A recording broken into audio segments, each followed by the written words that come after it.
Hi hello welcome to 14 dimensions numerology. నేను మీ astro numerologist Nivas Valmiki. Previous వీడియోలో మనం నా యొక్క 2011 వరకు ఉన్నటువంటి జర్నీ, అందులో నేను ఏవైతే స్టడీ చేశాను, ఏవైతే గుర్తించాను అనే విషయాలను మీతో డిస్కషన్ చేసుకున్నాను. ఇక ఆస్ట్రాలజీ, కేపీ ఆస్ట్రాలజీ నుంచి న్యూమరాలజీ యొక్క ఆవశ్యకత ఎందుకు ఇప్పుడు ఇంత అప్డేటెడ్గా వచ్చింది అనే విషయాన్ని, అలాగే నేను 2011 నుండి ఏం చేశాను అనే విషయాల్ని చర్చిస్తూ న్యూమరాలజీ అసలు ఎలా పనిచేస్తుంది అనే అంశాలని ఈ వీడియోలో డిస్కషన్ చేద్దామండి. ఇప్పుడు 2011 నుంచి నేను ప్రాక్టికల్గా ఒక్కొక్కరికి న్యూమరాలజీని అప్లై చేస్తూ నేను వారిని పరిశీలించడం మొదలుపెట్టాను. అలా చేసినప్పుడు నేను చాలా వినూత్నమైనటువంటి విషయాలను గుర్తించాను. ఎందులో? న్యూమరాలజీలో. చాలామంది చాలా డైమెన్షన్స్ని న్యూమరాలజీలో ప్రవేశపెట్టారు. నేను దాదాపుగా 10,000కు పైగా గ్రంథాలని అభ్యసించడం జరిగింది. దానిలో 100కు పైగా గ్రంథాలలో ఉన్నటువంటి మహనీయులు 100కు పైగా డైమెన్షన్లు మనకిచ్చారు. నేను అవన్నీ కూడా ఎంతో కూలంకషంగా పరిశీలిస్తూ వాటిని అందరి మీద ప్రయోగిస్తూ వచ్చాను. అలా వచ్చినప్పుడు నేను కొన్ని కీలక అంశాలని గుర్తించాను. అవేంటంటే, ఒక ప్రముఖ వ్యక్తి ఒక డైమెన్షన్తో ఎన్నో అద్భుతాలు చేస్తూ ఉండేవాడు ఒక ప్రాంతంలో. అలాగే మరో ప్రముఖ వ్యక్తి ఇంకొక డైమెన్షన్తో ఇంకా ఎన్నో అద్భుతాలు చేస్తుండేవారు. అయితే కొంతకాలం వీరు అలా ప్రయోగించిన తరువాత కొన్ని లోపాలను వీరు చూడటం జరిగింది. అయితే నేను అభ్యసించిన గ్రంథాల్లో ఏం జరిగిందంటే, ఈ యొక్క లోపాలు గుర్తించే సమయానికి వీరు స్వర్గస్థులు అవ్వడం జరిగింది. అలా ఎక్కువ మంది వారు ప్రవేశపెట్టిన డైమెన్షన్స్లోని లోపాలని సరిచేయకుండానే వారి యొక్క జీవితాన్ని చాలించడం అనేది నేను చూసిన గ్రంథాల్లో గుర్తించాను. అయితే అసలు లోపాలు లేకుండా సూపర్గా పనిచేసేటువంటి 14 డైమెన్షన్స్ నా దృష్టికి వచ్చాయి. నేను ఈ 14 డైమెన్షన్స్ని తీసుకొని ఈ యొక్క 2011 నుండి 8 సంవత్సరాల పాటు 2019 వరకు అరాకొరా ఫీజులు తీసుకుంటూ చాలా క్లోజ్గా వారిని అబ్జర్వ్ చేస్తూ వారు ఎన్నో ఫలితాలు పొందడాన్ని నేను చూసి, ఆ తర్వాత ఈ యొక్క డైమెన్షన్స్లో అన్నీ అప్లై కాని కొంతమందికి మనం సెకండ్ మెథడ్లో ఎలా ఇవ్వాలి, ఎలా అదనపు డైమెన్షన్స్తో వారికి ఫుల్ఫిల్ చేయాలి అనే విషయాలను కూడా గుర్తించడం జరిగింది.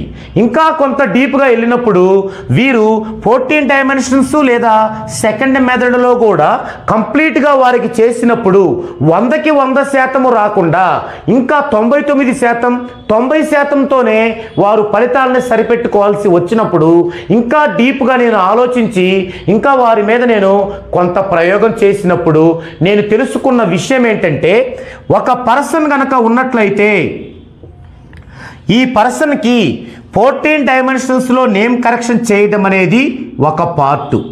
ఇది 50% అంతే. నెక్స్ట్, ఈ పర్సన్ అంటే ఎవరంటే, బిఫోర్ మ్యారేజ్ అయితే ఈ పర్సన్ యొక్క బ్రదర్, సిస్టర్స్, ఈ పర్సన్ యొక్క పేరెంట్స్ మ్యారేజ్ డేట్, ఈ 3 కలిపి ఈ పర్సన్ అంటాం.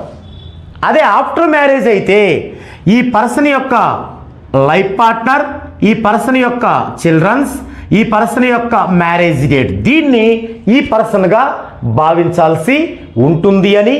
అలాగే ఆ యొక్క ఫ్యామిలీ మెంబర్స్, బిఫోర్ మ్యారేజ్ అయితేనేమో parents, brothers, sisters family members అవుతారు. ఆఫ్టర్ మ్యారేజ్ అయితే life partner, childrens, marriage date family members అవుతారు. అంటే ఒక పర్సన్ అంటే అర్థం ఏంటంటే, ఆ పర్సన్ ఇన్క్లూడ్ ఫ్యామిలీ మెంబర్స్. అప్పుడు ఈ పర్సన్కి ఫ్యామిలీ మెంబర్స్ నుంచి కొంత డిఫెక్ట్, మైనస్ అనేది ఉండటం గమనించాను. అప్పుడు వారికి కూడా ఆ మైనస్ని తొలగించినప్పుడు ఈ 50% అనేది మనకి 60% రావడం జరిగింది. మరి మిగిలిన 40% ఎలా ఫుల్ఫిల్ అవుద్ది అన్నప్పుడు ఈ యొక్క పర్సన్ మనం కాలికి చెప్పులు లేదా షూ తొడుక్కుంటాం. ఓకే, తొడుక్కొని చిన్న చిన్న ముళ్ళపైన నడిస్తే ఆ ముళ్ళే అరిగిపోతాయి. మరి పెద్ద పెద్ద ముళ్ళపైన నడిస్తే చెప్పులో నుంచి కాలిలోకి దిగబడుతుంది కదా ఆ ముళ్ళు. అదే గుర్తించాను. ఏమిటది? ఇతను ఈ 50% లేదా 60% ఫుల్ఫిల్ అయ్యాడు. ఏది 14 డైమెన్షన్స్లో నేమ్ కరెక్షను, ఫ్యామిలీ మెంబర్స్ ద్వారా ఉండేటువంటి ఆ మైనస్ను కూడా తొలగించేటువంటి ఫ్రీక్వెన్సీని పెంచుకొని అంతవరకు ఓకే. మరి ఇప్పుడు ఇతను 1,00,000 రూపాయలు పెట్టి బిజినెస్ చేశాడు. ఓకే, గెయిన్ అయ్యాడు. అదే 70 లక్షలు పెట్టి చేశాడు, నష్టపోయాడు. ఏమిటి అక్కడ కారణం ఏముందని చూసినప్పుడు ఇతను తన వైబ్రేషన్లో జర్నీ చేయట్లేదు. ఒక మనిషికి ఒక పర్టిక్యులర్ వైబ్రేషన్ ఉంటుంది. ఆ వైబ్రేషన్ ఏంటి, అది ఎలా పనిచేస్తుంది మనం ఒక వీడియోలో ప్రత్యేకంగా మాట్లాడుకుందామండి. అయితే ఆ వైబ్రేషన్లో అతను జర్నీ చేయాలి, చేయట్లేదు. చేయకపోతే ఓకే 10 లక్షలు ఓకే, చేయకపోయినా ఫుల్ఫిల్ అయ్యాడు. కానీ పెద్ద ముళ్ళు 70 లక్షలు దిగబడింది, నష్టపోయాడు. అంటే ఇతను 14 డైమెన్షన్లో నేమ్ కరెక్షన్ చేసినప్పుడు 50%, వారి యొక్క ఫ్యామిలీ మెంబర్స్ని కూడా మనం మైనస్ ఉంటే తొలగిస్తే ఇంకో 10% ఇంక్రీజ్ అయింది. ఆ తరువాత అతను జన్మ వైబ్రేషన్లో జర్నీ చేస్తే, ప్రయాణిస్తే అప్పుడు 100% ఫుల్ఫిల్ అయింది. అప్పుడు అతని యొక్క కెరీర్ అనేది బిజినెస్ పరంగా కానీ జాబ్ పరంగా కానీ ఓల్ కెరియర్ సూపర్గా ప్రాఫిట్లో ఉండటం అనేది జరిగింది. ఇప్పుడు ఇందులో మీకు ఎన్ని పదాలు వచ్చాయి? ఫ్యామిలీ మెంబర్స్ యొక్క మైనస్ ఏంటి ఒకటి, రెండోది జర్నీ చేయటం ఏంటి, వైబ్రేషన్లో జర్నీ చేయడం ఏంటి, తర్వాత చిన్న ముళ్ళు ఏంటి, పెద్ద ముళ్ళు ఏంటి, 10 లక్షల్లో చేస్తే ఏంటి, 1 కోటి రూపాయలు చేస్తే ఏంటి, ఇవన్నీ ఒక్కొక్క వీడియో ద్వారా చాలా విపులీకరంగా చాలా సవివరంగా మీకు అందజేస్తాను. అయితే ఈ విధంగా నేను గుర్తించి 2019 నాటికి ఇవన్నీ ఫుల్ఫిల్ చేసి 2019 నుంచి నా యొక్క కంప్లీట్ జర్నీని మీ అందరికీ తీసుకురావడం, మీ అందరి ముందుకి తీసుకురావడం జరిగింది. ఓకే, ఇప్పుడు ఇక న్యూమరాలజీ అప్డేటెడ్ వెర్షన్లోకి వద్దామండి. ఏమిటి అప్డేటెడ్ వెర్షన్? మనం మొదటగానే చెప్పుకున్నాం, న్యూమరాలజీ అనేది ఆస్ట్రాలజీ, కేపీ ఆస్ట్రాలజీలతో కూడిన పరిపూర్ణమైన అప్డేటెడ్ వెర్షన్ గల శాస్త్రము. సో మీరందరూ వింటున్నట్టు, మీరందరూ చూస్తున్నట్టు ఎవరో ఒకరు ఏదో ఒక డైమెన్షన్ పట్టుకొని లేదా శాస్త్రము కాని చాప్టర్ను పట్టుకొని అదే కరెక్టు అంటూ మీ మీదకి రుద్దబోవటాన్ని మీరే గుర్తించాలి. అంటే ఈ నాలెడ్జ్ అనేది మీకు చాలా చాలా చాలా అవసరం. ఓకే, ఇప్పుడు ఇక నా జర్నీ అయిపోయింది, ఇప్పుడు ఈ జర్నీ కొనసాగుతుంది. ఓకే, వేల సంఖ్యలో కస్టమర్స్, వారిని వైబ్రేషన్లో నడిపించడం, వందల సంఖ్యలో వారికి నేర్పించడం, వారిలో కొంతమంది న్యూమరాలజీ సర్వీసులో ఇవ్వడం, ఇవన్నీ జరుగుతున్నాయి, ఎప్పుడు నిరంతరం జరుగుతూనే ఉంటాయి. మీ అందరి దీవెనలతో, దేవుని ఆశీస్సులతో. ఓకే, ఇప్పుడు ఆస్ట్రాలజీ, కేపీ ఆస్ట్రాలజీలు వచ్చిన తరువాత ఇవి భూత వర్తమాన భవిష్యత్తు కాలాలను వివరంగా చెప్తున్నప్పటికీ రెమెడీస్ వచ్చేసరికి దైవరూపేణ జరుగుతూ ఉండటం, మరి ఆ దైవరూపేణ రెమెడీలని పరిపక్వతగా చేసేటువంటి నాణ్యమైన కొందరు పురోహితులు ఎక్కువ మందికి అందుబాటులో లేక పోవడం వల్ల ఏమవుతుందంటే సమస్య మళ్ళీ మొదటకొచ్చింది. దాన్ని యువత గమనించి ఎక్కడెక్కడో మన దేశంలో పుట్టి ఎక్కడెక్కడో విదేశాల్లో ప్రాచుర్యం పొందుతున్న మన న్యూమరాలజీని 2000 సంవత్సరం నుంచి మన వైపు ఆహ్వానించడం జరిగింది. ఇప్పుడు ఈ 2025కి పరిపూర్ణంగా మనం ఈ యొక్క న్యూమరాలజీ ఫలాల్ని పొందుతున్నాం. మరి ఇప్పుడు న్యూమరాలజీ ఏం చేసింది అంటే, న్యూమరాలజీ కూడా ఆస్ట్రాలజీ లాగా, కేపీ ఆస్ట్రాలజీ లాగా భూత వర్తమాన భవిష్యత్తు కాలాల గురించి క్షుణ్ణంగా వివరిస్తూనే రెమెడీ విషయం వచ్చేసరికి దైవ రూపేణా కాకుండా మీరే స్వయంగా చేసుకోవాలి అని చెబుతూ, మీరే స్వయంగా ఎందుకు చేసుకోవాలి అంటే 2 ఉదాహరణలు కూడా సైంటిఫిక్గా మీకు ఇవ్వడం జరుగుతుంది. ఇక్కడ మీరు ఒకటి గమనించాలి, దైవ రూపేణా చేయడం తప్ప కాదు, దేవుడు లేడా, ఉన్నాడు, దానికి న్యూమరాలజీ వ్యతిరేకం కాదు. ఉదాహరణకి మీరున్నారు, మీలో ఒకరు తీసుకోండి, నేను, మీకు నాకు ఒక్కరే నాన్న. మనం రోజు మన నాన్నని రోడ్డు మీదకు తీసుకొచ్చో లేదా మన ఇంట్లో నిల్చోబెట్టో, నాన్న నువ్వే నా నాన్నవి, అందరూ చూడండి ఏనే మా నాన్న అనాల్సిన అవసరం లేదండి. ప్రేమ ఉంటే మనం ఏం చేయాలి, నాన్న ఆశించిన విధంగా అభివృద్ధి చెందాలి, నాన్న ఆశించిన విధంగా మన జీవన విధానాన్ని అలవర్చుకోవాలి. ఇదే పని దేవుడి దగ్గర చేయాలి. దేవుడు ఏం కోరుకుంటారు, అందరినీ దయాజాలితో చూడండి అంటారు, మంచి మార్గంలో నడవండి అంటారు, మీ ఫ్యామిలీని బాగా చూడండి అంటారు, చెడు అలవాట్లు దూరంగా ఉండండి అంటారు. ఉండండి, దట్స్ ఆల్, అయిపోయింది. అంతేగాని తప్పులన్నీ మనం చేసి నెగిటివ్ని మనం తెచ్చుకొని దేవుడు పూజ చేసామంటం వల్ల కొందరు వ్యాపార దృక్పథంతో చేసే వారి చేతుల్లో మనం పడి మనం అదే నిజమనుకుంటాం. కాబట్టి అలాంటి వారికి నేను కానీ న్యూమరాలజీ కానీ వ్యతిరేకము తప్ప, దేవుడికి, దైవత్వానికి, మన సాంప్రదాయానికి, మన పూజలకి నేను కానీ న్యూమరాలజీ కానీ వ్యతిరేకం కాదు, గుర్తుంచుకోండి. అవన్నీ ఎందుకంటే మన యొక్క సాంప్రదాయం, మన నమ్మకం, మన పిల్లల జీవన విధానం మెరుగుపరచడానికి, మనకు మంచి బుద్ధులు కలగడానికి, అంతవరకే. కానీ ఒక పర్టిక్యులర్ నీ సమస్యకి అవేమీ చేయలేవు. అవెందుకు చేయాలండి? దేవుడు మనందరూ సమానంగా పుట్టించాడు, ఇవన్నీ మనం తెచ్చుకుంటున్నాం, అవి చేయాల్సిన అవసరం లేదు.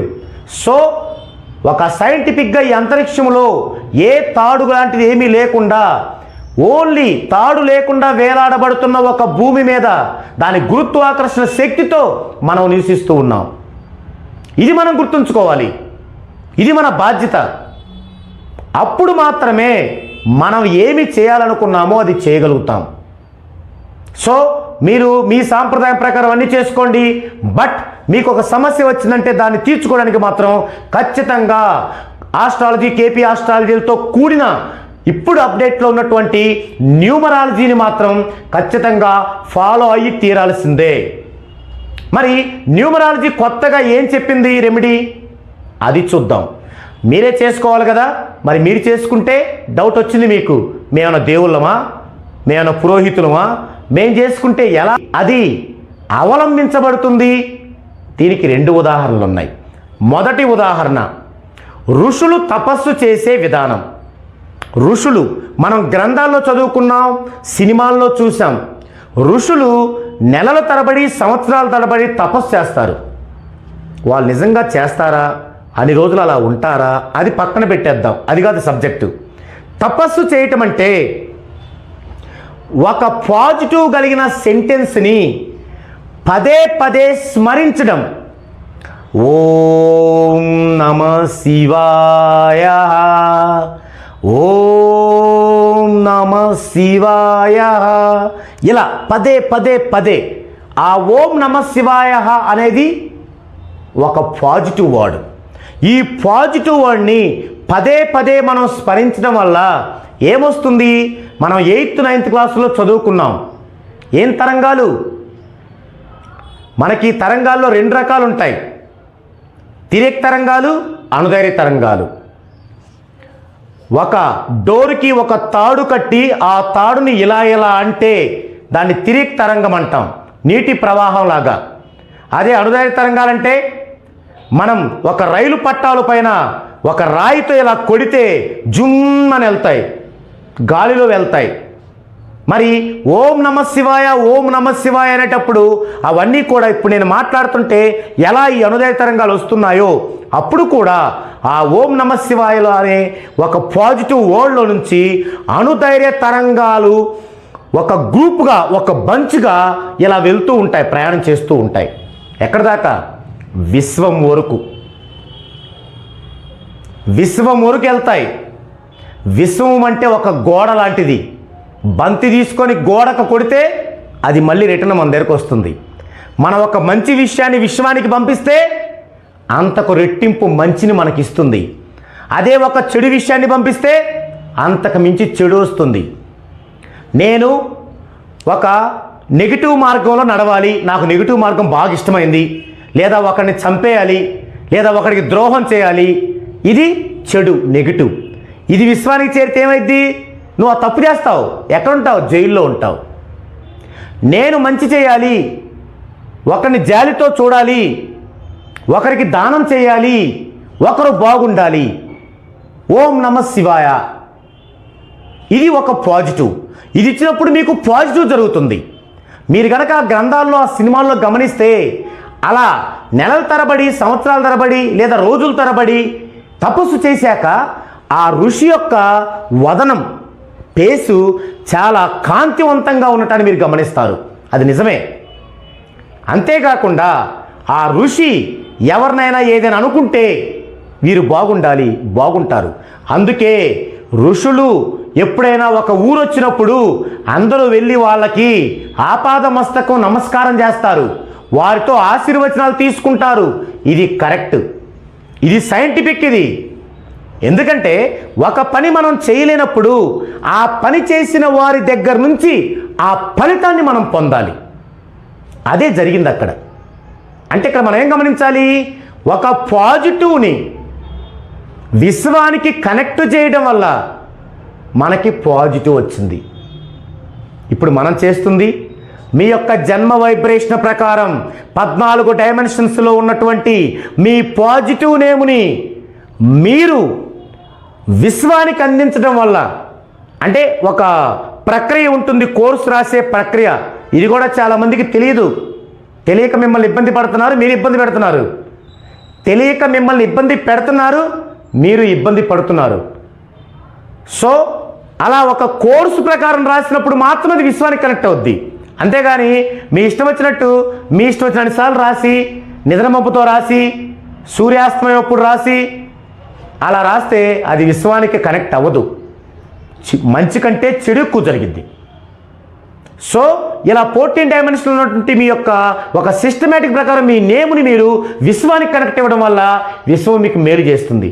ఏంటి మీకు మేలంటే, మీకు ఏ వయసులో ఎప్పుడు ఏమి ఎలా జరగాలో అలా జరుగుతుంది. 18 ఏళ్ళ లోపు మీకు చదువు అయిపోతుంది, 21 సంవత్సరాల లోపు వివాహం అవుతుంది, 22, 23 ఏళ్ళలోనే మీరు మంచి సెటిల్ అవుతారు, మంచి లాభదాయకంగా ఉంటారు. వివాహం కూడా మంచి లైఫ్ పార్ట్నర్ తీసుకుంటారు. మీరు మంచి మ్యారేజ్ డేట్లో వివాహం చేసుకుంటారు. తద్వారా మీకు మంచి చిల్డ్రన్స్ జన్మిస్తారు. వారు మీ పేరుని ప్రఖ్యాతులను పెంచేవారిలా ఉంటారు. ఇంతకంటే ఏం కావాలి? ఇదే కదా పాజిటివ్ అంటే. ఇది చేసుకోనందువలనే మీరు ఎంత కష్టపడ్డా ఫలితం రాకపోవటం, ఏం జరుగుతుందో అర్థం కాకపోవటం, ఏంటో మొన్నటిదాకా బాగుంది ఇప్పుడు డౌన్ అయ్యాను అనుకోవటం, ఏందో నా చేతి నుంచి ఎవరు డబ్బులు ఇచ్చి నాకు రావట్లేదు అనుకోవటం, ఇవన్నీ కూడా జరుగుతున్నాయి. సో ఇది ఒక ఎగ్జాంపుల్. ఇంకొక ఎగ్జాంపుల్, మరి వాళ్ళంటే పదే పదే స్మరించారు, మరి మమ్మల్ని కోర్సు రాయమంటున్నారు. వాస్తవంగా రాయమంటాము, దానిలోనే స్మరించమంటాము కూడా. ఓకే, మరి రాయడం ద్వారా ఎలా సాధ్యపడిద్ది? దానికి ఉదాహరణే మన నాయనమ్మలు రాసిన రామకోటి. రామకోటి మీకు గుర్తుందో లేదో, లేదంటే మీ నాన్న వాళ్ళని అడగండి. మన నాయనమ్మలు చాలా కాలం వరకు, ఇప్పుడు కూడా కొన్ని ప్రాంతాల్లో రామకోటి రాస్తారు. అంటే వారి యొక్క పని చేసి అలసిపోయి జీవితంలో కొంచెం రిలాక్స్ అయినప్పుడు, వారికి ఇంకా ప్రత్యేకమైన శారీరక శ్రమేమీ లేనప్పుడు వారికి ఏం కావాలి? వారి పిల్లలు, వారి మనవళ్ళు, మనవరాళ్ళు అంతా హ్యాపీగా ఉండాలి. అది కోరుకుంటూ వాళ్ళు ఏం చేస్తారు, శ్రీరామ శ్రీరామ శ్రీరామ అని అలా 1,000,000 సార్లు రాసుకుంటారు. అది ఒక నెలకో, 1 సంవత్సరానికో, 2 సంవత్సరాలకో అలా రాసుకోవడం వల్ల అది కూడా అంటే రాసుకోవడం అంటే ఏంది, శ్రీరామ స్మరించమా అంటే అది బయటికి కావచ్చు, లోపల కావచ్చు, అంటే రాయటం జరుగుతుంది, స్మరించడం జరుగుతుంది. అంటే మన అవయవాలన్నీ కూడా శ్రీరామ అని యాక్సెప్ట్ చేస్తున్నాయి ఆ టైంలో. అప్పుడు అది విశ్వానికి కనెక్ట్ అయ్యి ఆమెకు మంచి జరుగుతుంది. ఆమెకు మంచి అంటే ఏంటి, ఆమె కొడుకులు, కూతుర్లు, మనవళ్ళు, మనవరాలు బాగుండటమే. ఇదే ఇక్కడ కూడా మనం అప్లై చేసినటువంటి ఫార్ములా. అక్కడ ఋషుల తపస్సు అయినా, మన నాయనమ్మల రామకోటి అయినా సైంటిఫిక్కే. ఒకవేళ సైంటిఫిక్ అంటే ఎక్కువకి వెళ్ళదని, ఎక్కువ మందికి వెళ్ళదని, ఒకవేళ సైంటిఫిక్ అంటే ఎక్కువ మందికి చేరదని డివైన్ లెవెల్ అని మన వాళ్ళు లౌకికంగా చెప్పుండొచ్చు గాక, బట్ సైంటిఫిక్కే. అదే మనం ఇప్పుడు చేస్తున్నాం. మీ యొక్క పేరుని 14 డైమెన్షన్స్లో మీరు ఒక సిస్టమేటిక్ పద్ధతిలో దాన్ని కోర్సుగా రాస్తూ మీ జన్మ వైబ్రేషన్లో మీరు జర్నీ చేస్తూ, ఒక కోర్స్ అయిపోయాక మీ సిగ్నేచర్ని మీరు చేస్తూ, రెండో కోర్స్ అయిపోయాక మీ యొక్క కలర్ థెరపీని లోస్ట్ గ్రిడ్ ప్రకారం మీరు కనుక అప్లై చేసుకుంటే 100కి 1,00,000% సక్సెస్ మీ వంతుంటుంది అని చెప్పకనే చెప్తుంది ఇన్ని సంవత్సరాల నుంచి న్యూమరాలజీ. గుర్తుంచుకోండి, ఆస్ట్రాలజీ, కేపీ ఆస్ట్రాలజీ నుంచి ఎక్స్టెన్షన్ అయినటువంటి నేటి అప్డేటెడ్ వెర్షన్ న్యూమరాలజీ మాత్రమే. అంతేగాని ఏదో ఒక డైమెన్షన్ పట్టుకొని నేను న్యూమరాలజిస్ట్ అంటూ మిమ్మల్ని భయభ్రాంతులకు గురి చేసేటువంటి ఆ న్యూమరాలజీ కాదు. ఇది ఈ 2 ఎగ్జాంపుల్స్ ద్వారా మీకు న్యూమరాలజీ ఎలా పనిచేస్తుందో తెలిసింది. ఇంకా అసలు న్యూమరాలజీ ఇప్పుడున్నటువంటి తెలివైనటువంటి ఈ పిల్లలు, అంటే చదువుకున్న పిల్లలు, వీరందరికీ అర్థమయ్యేలాగా ఇంకా న్యూమరాలజీ మనపై ఎలా పనిచేస్తుందో నెక్స్ట్ వీడియోలో చూద్దామండి. ఇది ఈ వీడియోలో టాపిక్. మరో వీడియోలో మరలా కలుద్దామండి.